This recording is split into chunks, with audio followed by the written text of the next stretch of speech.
The Lord be with you. A reading from the Holy Gospel according to John. Jesus said to Nicodemus, "Just as Moses lifted up the serpent in the desert, so must the Son of Man be lifted up, so that everyone who believes in him may have eternal life. For God so loved the world that he gave his only Son, so that everyone who believes in him might not perish, but might have eternal life. For God did not send his Son into the world to condemn the world, but that the world might be saved through him. Whoever believes in him will not be condemned, but whoever does not believe has already been condemned, because he has not believed in the name of the only Son of God. And this is the verdict, that the light came into the world, but people preferred darkness to light, because their works were evil. For everyone who does wicked things hates the light, and does not come toward the light, so that his works might not be exposed. But whoever lives the truth comes to the light, so that his works may be clearly seen as done in God." The Gospel of the Lord. Praise to you, Lord Jesus Christ.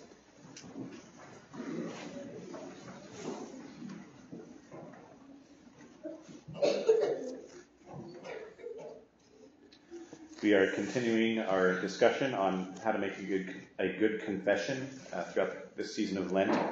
It is a precept of the Church, meaning that it's a requirement for Catholics to go to confession at least once a year in preparation to receive communion at Easter. So if you haven't gotten a chance, I encourage you to listen to my previous homilies this Lent that are available on YouTube and Facebook, Parish's Facebook page. I've already discussed 10 reasons why people don't go to confession and what we can do to change our mindset about that.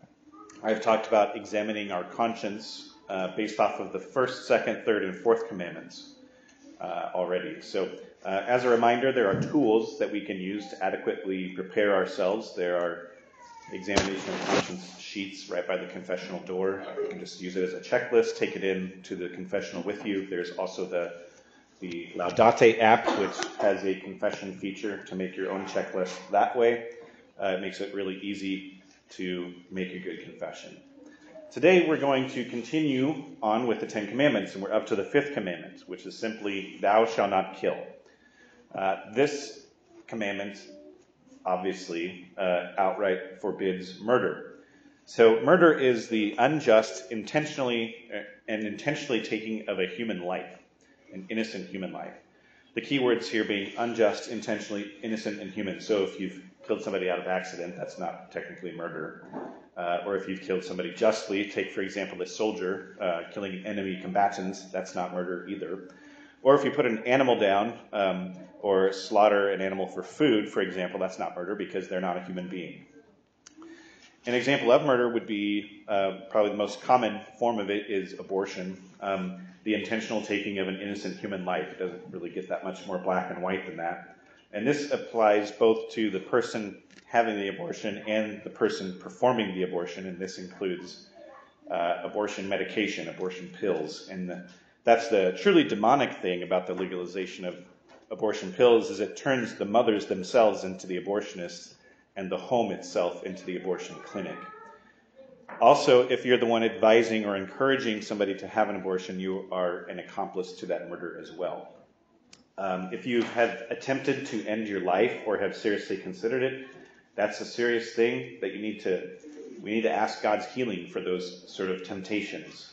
With these issues, we tend to think of, mental or emotional healing from that sort of thing, but we also need spiritual healing. It's a spiritual trauma to feel that unloved, to feel that desperate, that hopeless, that worn out from life. God doesn't want you to have to deal with that sort of thing on your own, so he wants to heal you spiritually in confession. So I know I said a couple of weeks ago that I would only talk about murder for 30 seconds or so. I've gone over that limit. We're going to leave it there. Because we can look at the words of Jesus. He addresses the fifth commandment directly. He says this, "You have heard that it was said to your ancestors, 'Thou shalt not kill, and whoever kills will be liable to judgment.' But I say to you, whoever is angry with his brother will be liable to judgment." So when he's talking about the fifth commandment, Jesus brings a whole lot more into it than just, simple murder. He includes something as simple as anger, which opens up a whole new can of worms. This includes, inflicting harm upon someone or even threatening harm on somebody can be sinful. This includes being verbally or emotionally abusive. As Jesus says, harboring hatred for someone or wishing ill upon them is against the fifth commandment. So in a sense, you're allowing that person to hurt you twice. First, for the harm that they've done to you, and second, for the burden of holding on to that anger like a sickness. Discriminating against somebody unjustly because of their race or their nationality or their religion or their sex is against the fifth commandment as well, because it's a form of hatred. We have to keep in mind that there is such thing as just discrimination, situations where we are asked to discriminate justly. For example, the president of the NAACP is probably not going to be a white person, and you wouldn't see a Muslim acting as a trustee for a Catholic parish. We are discriminating in those situations justly. You can also break the fifth commandment by purposely prodding somebody toward anger. If you tease or nag somebody into anger, it's just as much on you as it is on them. And this happens most, I think, in our families because we know each other the best and we know which buttons to push.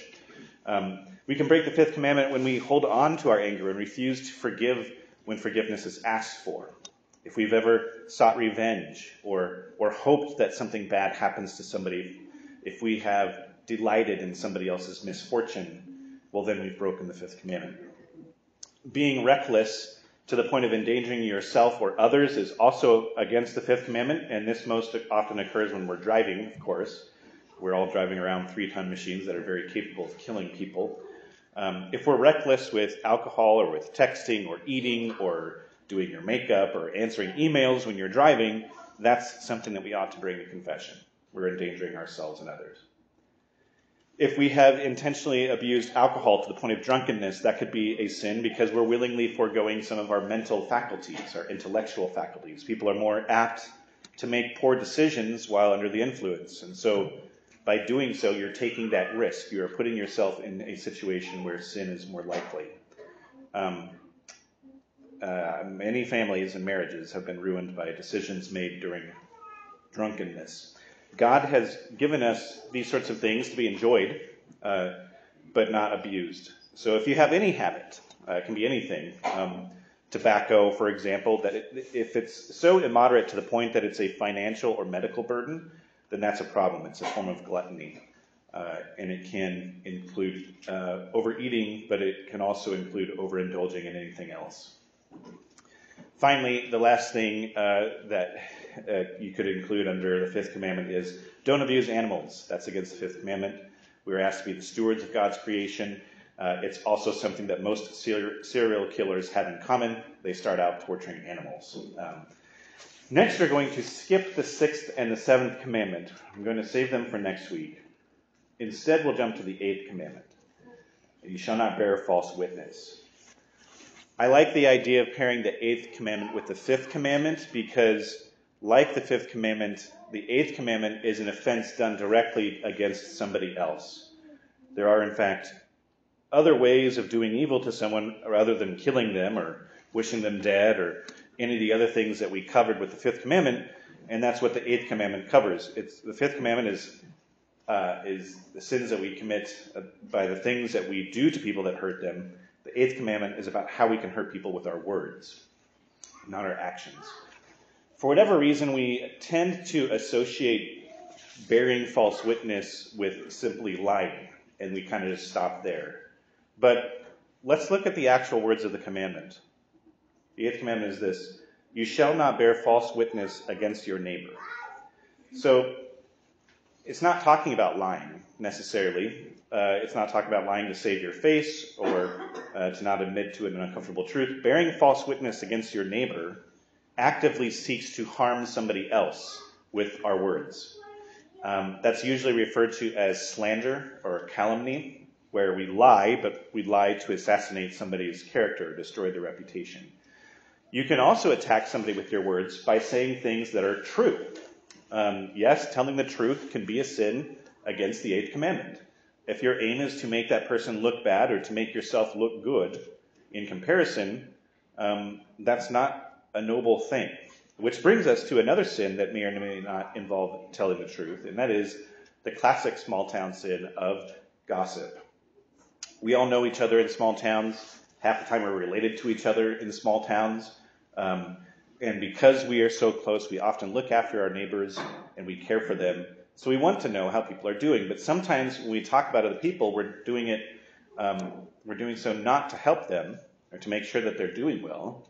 When we gossip, we talk about other people to impress others with our knowledge of the juicy details. We talk about people because we've heard rumors. So how do we draw the line between talking about news and talking about gossip, which can be sinful? I'll put it this way. If you're having a conversation about small town news that involves an individual, ask yourself 3 things. Number 1, why am I talking about this person?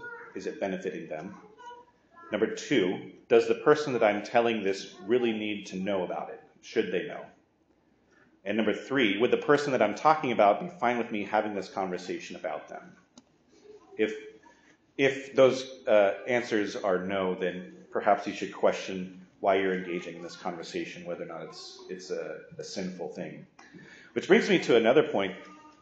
Ask yourself, is what I am talking about something that was told to me in confidence? Is it something that I was asked to keep private? And it doesn't have to be like a verbal, agreement about confidence. There are topics that we can simply assume are told to us in confidence. Of course, ask yourself, have I betrayed someone's confidence? Because that's part of the 8th commandment.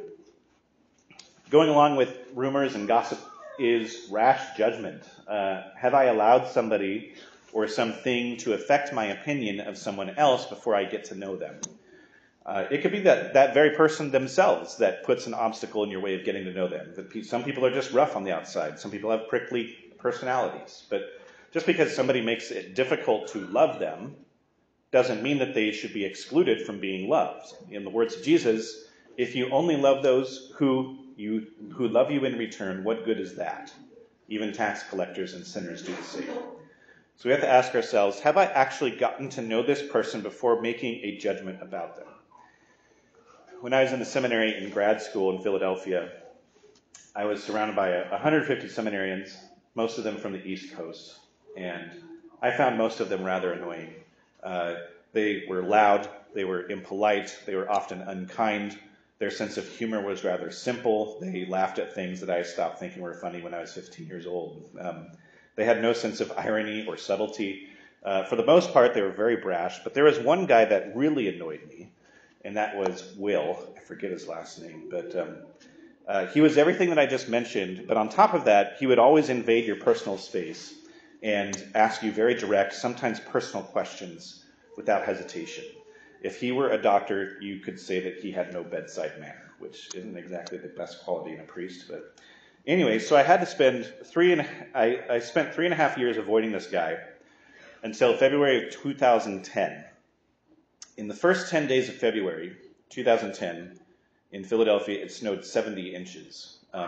It was a record for the city of Philadelphia, which is really saying something because Philadelphia is nearly a 400-year-old city. So in 328 years at that point, it had never snowed that much in February. And the city, it doesn't really snow that often in Philadelphia, actually, which might be contrary to what you think, but it mostly rains.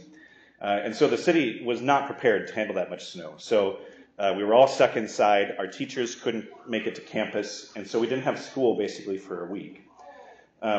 So all we did for about a week straight was pray. And by pray, I mean we played poker. We had a Texas Hold'em tournament basically every day for that week. And Will, this guy that really, really annoyed me, was one of the guys who played poker with us pretty much every single time.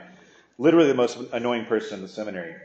And guess what? Will and I became friends. And it's not like I still talk to this, like I said, I don't remember his last name. I don't talk to him to this day or anything. But we ended up enjoying the single semester that I had decided not to presume that he was a jerk. That was a lot of time wasted. That was a lot of time feeling miserable about somebody else. And if we live life not assuming the worst in people and challenging ourselves to really get to know people, life becomes a lot less frustrating.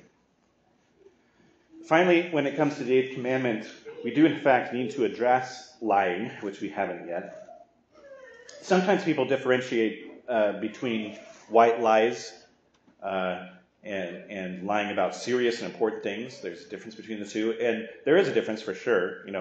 Making up a reason why you were 30 seconds late to a meeting is one thing, but making a false testimony under oath before Congress with your hand on the Bible is a whole different thing. However, even though some lies are more serious than others, all of them are lies, which means all of them are against the Eighth Commandment. Even the little white lies, which they might be only venial sins, but they can add up. And if you get used to lying about the little things, eventually it gets easier and easier to lie about the big things. That's why we shouldn't lie at all, because it forms a bad habit. There is, of course, the famous scenario. What if you were hiding refugee Jews from the Nazis, and the SS comes knocking at your door and they ask you if there's any Jews inside? What do you say? Well, sir, I can't tell a lie. Here they are. Come right on in. That just doesn't seem right, does it? It doesn't sound very noble. In March of 1942, Pope Pius XII reported to President Roosevelt that something was happening to the Jewish population in Nazi-held territories. The United States determined that this was not a credible source and personally and dismissed the claim. So the Pope took matters into his own hands, and he personally saved over 15,000 Jews from being arrested by the Nazis. He opened monasteries and convents so that people could be hidden there, and he even smuggled Jewish refugees into the Vatican while it was being held and occupied by Nazi forces. Do you think that Pope Pius XII was open and honest with the Nazis that were in Italy at the time? Of course not. So does this mean that Pope Pius XII is guilty of lying? It doesn't. And the reason why it sounds like lying to Nazis is a good thing is because it is. Here is the reason. Because you only owe the truth to legitimate authority. If somebody asks you to participate in a sin, they immediately lose that authority. No matter if it's your best friend, if it's your parent, or the government. You are never obligated to sin or even participate in a sin. That's why you can tell the Nazis to get lost if they come knocking at your door. Turning to Jesus in today's gospel sort of explains it all. He says, "The light came into this world, but people preferred darkness to light because their works were evil. For everyone who does wicked things hates the light and does not come toward the light. But whoever lives the truth comes to the light so that his works may be clearly seen as done in God." In other words, those who do not speak the truth live in lies, and they live in the darkness. They seek out the darkness. But for those of us who desire to live truthful lives, we seek out the light, Jesus Christ himself.